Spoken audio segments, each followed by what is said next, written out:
we start to talk about the celestial heavens, actually, it's pretty interesting. I was looking through an Enoch, and it actually shows the biblical text where we end up seeing the description of the heavens coming from one of the prophets. And so in the story, he's taken up from the angels, and he shows what we actually see as a geocentric version of the universe.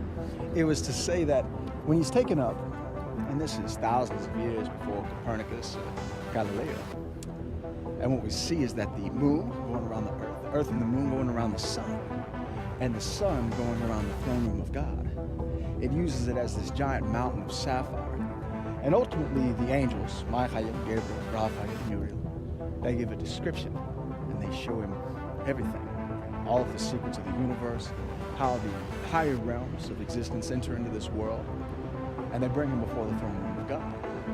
He goes before the Kesipel, the throne room of God. He ends up actually opening his eyes, and ultimately the theory saying is that this becomes the angel Metatron from Muhammad, and so that there is an ascension process.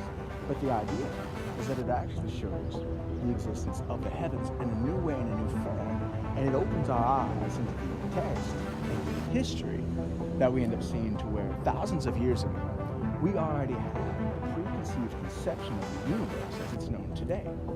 But it goes a step further, and it actually shows us that the throne room of God sits within the center of the universe. Well, now we know because of modern physics that at the center of the universe is a giant black hole. But at that, it actually, if we end up looking at it with the right spectrum of light, there's this giant blue ball. It almost looks like Christ is in the center of it. It's amazing to see. And to have this already set forth in the text thousands of years ago shows us that there's an ancient knowledge, something deeper, hidden within the scriptures.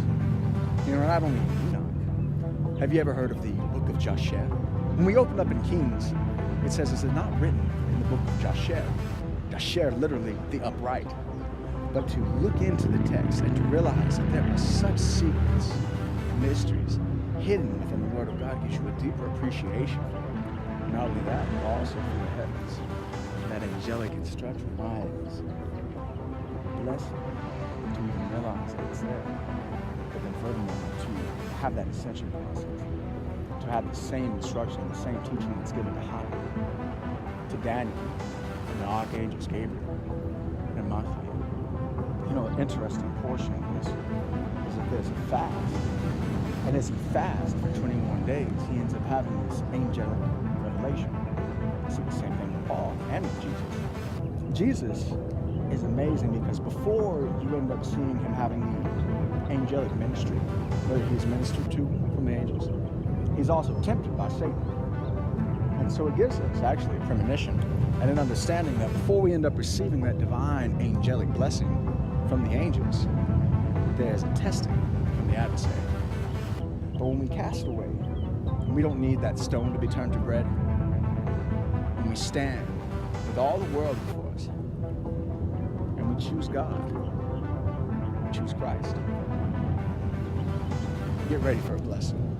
Because at that point, that's when it's ready. That's when it's time for us to receive that angelic ministry, that new divine understanding that's given forth to Daniel, the prophets to David, Paul to Jesus. I want you to receive that. And the way that we start is accepting Christ. If you've never said it, if you've never received Jesus, proclaim it. Jesus is Lord. Receive that. And open up the scriptures and feast on the wealth of knowledge, understanding, and blessings in the Word of God. God bless. God bless America. And I'll see you.